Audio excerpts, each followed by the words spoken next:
काशी के घाटों और गलियों के भीतर कई सदियों पुरानी कहानियां आज भी जीवित हैं। इनमें से एक है चित्रांश नामक युवक की, जिसका जीवन अकेलेपन, तंत्र साधना की रहस्यमय ताकतों और वासना से भरी कर्ण पिशाचिनी के मोहजाल में फंस जाने की कहानी। यह कहानी इंसान की कमजोरी, उसकी इच्छाओं के भंवर और प्रेम व आध्यात्मिकता के बीच संघर्ष को बखूबी दर्शाती है। चित्रांश का जीवन शुरू से ही कठिनाइयों से भरा हुआ था। उसका चेहरा जन्म से ही विकृत था, नाक थोड़ी झुकी हुई, होठों पर एक गहरी सी लकीर और दाएं गाल पर एक निशान, जिसने उसे दूसरों की दृष्टि में एक अनोखा और भयावह रूप दे दिया था। लोग उससे कतराते थे, बच्चे उसे देखकर भागते और अक्सर असुर या भूत कहकर चिल्लाते थे। उसे विश्वास था कि संसार में ऐसा कुछ जरूर होगा जिससे वह अपना चेहरा बदल सके और सभी की दृष्टि में एक सामान्य व्यक्ति बन सके। युवावस्था में एक दिन काशी के घाट पर उसने एक साधु को देखा जो काले वस्त्रों में था और धुनी रमाए बैठा था। साधु की आंखों में एक गहरा रहस्य था जो चित्रांश को अपनी ओर खींच रहा था। वह साधु कोई और नहीं बल्कि वशिष्ठ नाथ नामक अघोरी तांत्रिक थे। वशिष्ठ नाथ ने चित्रांश की हालत को देखा और महसूस किया कि यह युवक कुछ विशिष्ट साधना की ओर आकर्षित हो सकता है। चित्रांश की जिज्ञासा इतनी बढ़ गई कि उसने गुरुदेव के चरणों में बैठकर उनसे मार्गदर्शन की विनती की। वशिष्ठ नाथ ने पहले तो उसे साधारण तप और भक्ति का मार्ग सुझाया, लेकिन चित्रांश की आंखों में कुछ अधिक पाने की चाह थी। वह सुंदरता, शक्ति और समाज में स्वीकार्यता चाहता था। वशिष्ठ नाथ ने उसे तंत्र साधना के खतरों से सावधान किया, लेकिन चित्रांश की आत्मा में धधकती इच्छाओं ने उसे खतरों को अनदेखा करने पर मजबूर कर दिया।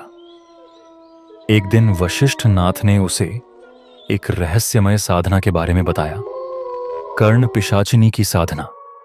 वशिष्ठ नाथ ने चित्रांश को चेतावनी दी, कर्ण पिशाचिनी वासना और शक्ति की देवी है।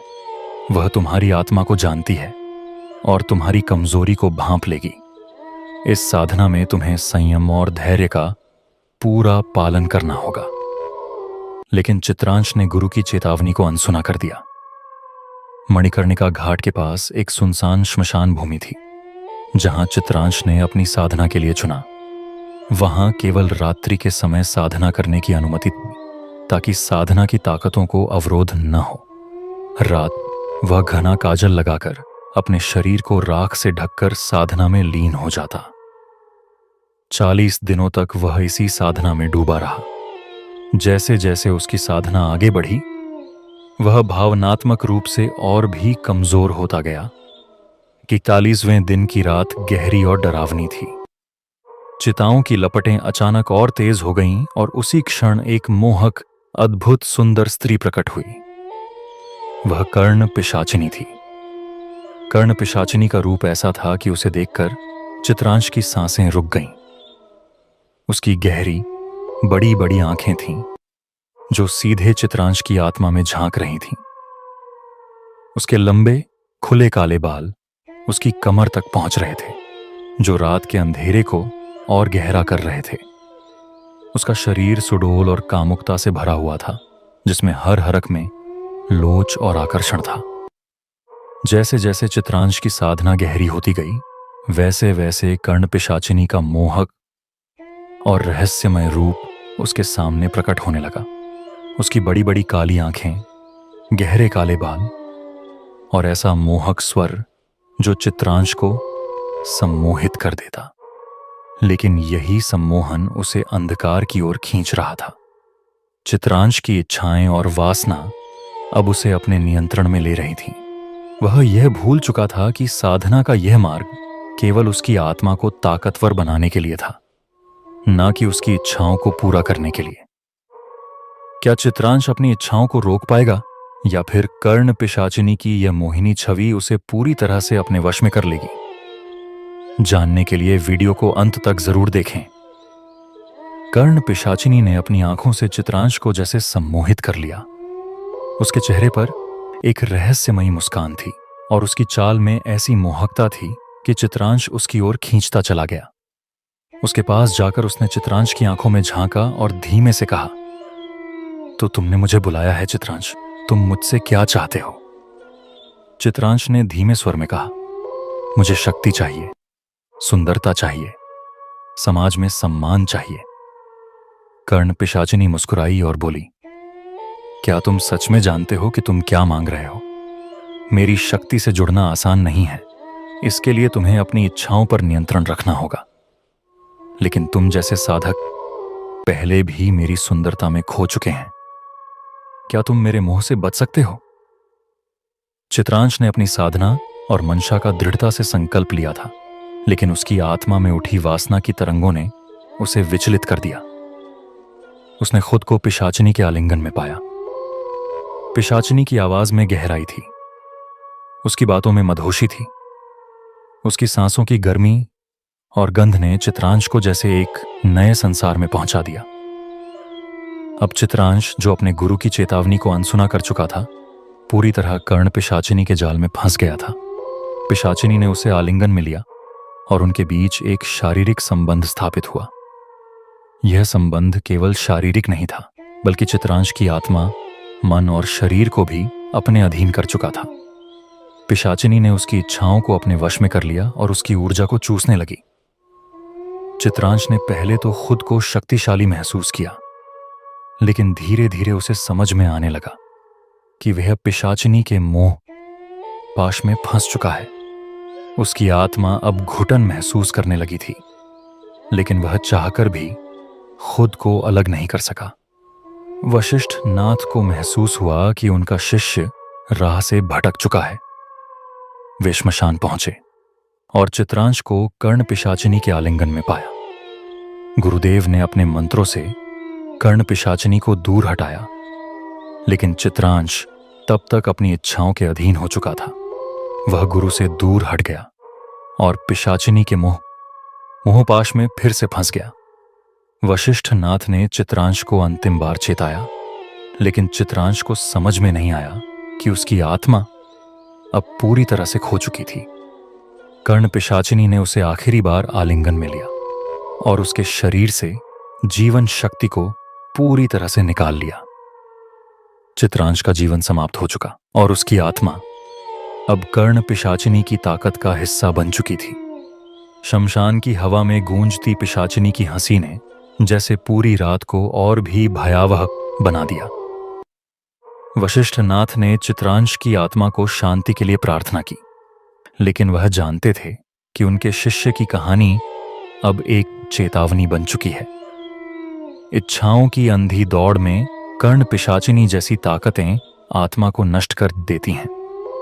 उस घटना के बाद काशी के लोग चित्रांश की कहानी को भय और सतर्कता के साथ सुनाते हैं कि कोई भी व्यक्ति अपनी इच्छाओं के अधीन होकर आत्मा का सौदा ना करे। जो भी रायचंद हवेली में गया वो फिर कभी जिंदा नहीं लौटा, लेकिन अभय को यकीन था कि वह इस रहस्य को सुलझाकर इतिहास बदल देगा। गांव के बाहर खड़ी रायचंद हवेली वर्षों से वीरान थी। इसकी काली दीवारें और टूटी खिड़कियां सन्नाटे में खौफ पैदा करती थीं। गांव वाले कहते थे कि हवेली में एक श्रापित आत्मा रहती है। एक जमाने में यह हवेली शानदार थी, लेकिन एक भयानक रात ने सब कुछ खत्म कर दिया।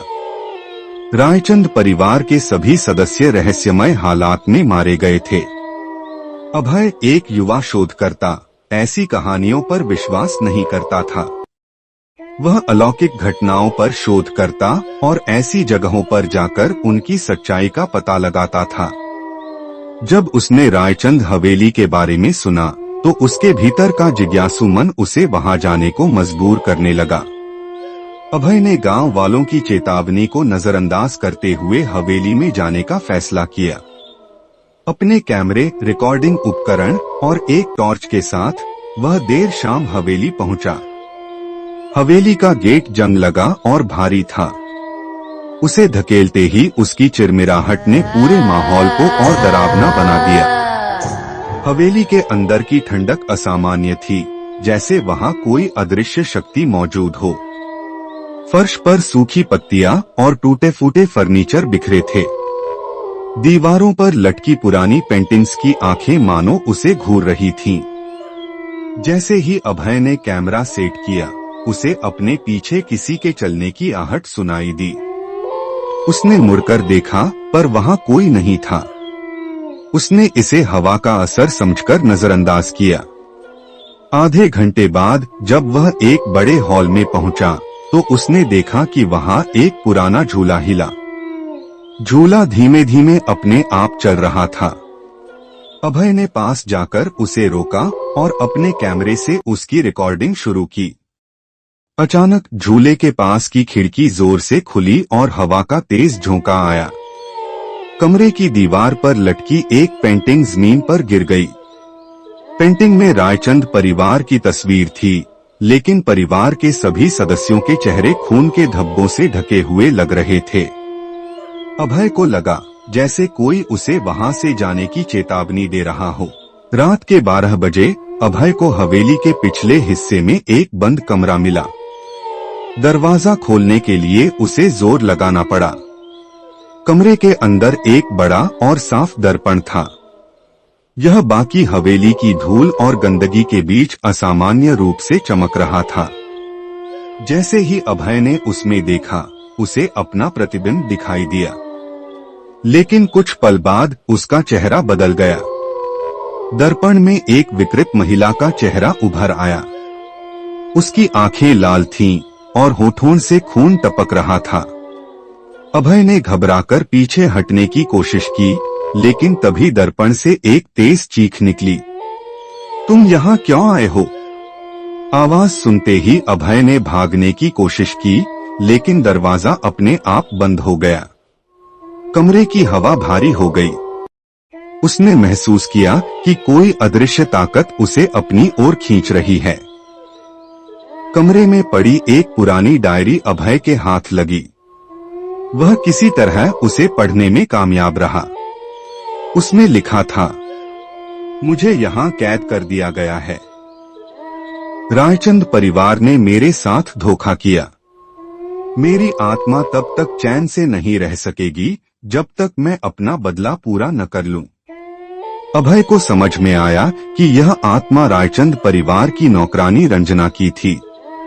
परिवार ने उसकी हत्या कर उसे इसी हवेली में दफना दिया था। अब वह बदला लेने के लिए फंसी हुई थी। अभय ने कमरे से भागने की कोशिश की, लेकिन दर्पण से निकलती परछाई ने उसे जकड़ लिया। उसकी चीखें हवेली में गूंज उठीं। अगले दिन गांव वालों ने देखा कि हवेली के दरवाजे खुले हुए थे, लेकिन अभय का कोई निशान नहीं था। उसके कैमरे में बस एक ही रिकॉर्डिंग मिली, एक महिला की कर्कश आवाज जो कह रही थी, यह हवेली मेरी है। जो यहाँ आएगा वो जिंदा नहीं जाएगा। आज भी लोग कहते हैं कि रायचंद हवेली की खिड़कियों से एक परछाई दिखती है। कुछ का मानना है कि वह अभय की आत्मा है जो वहां से निकलने का रास्ता खोज रही है।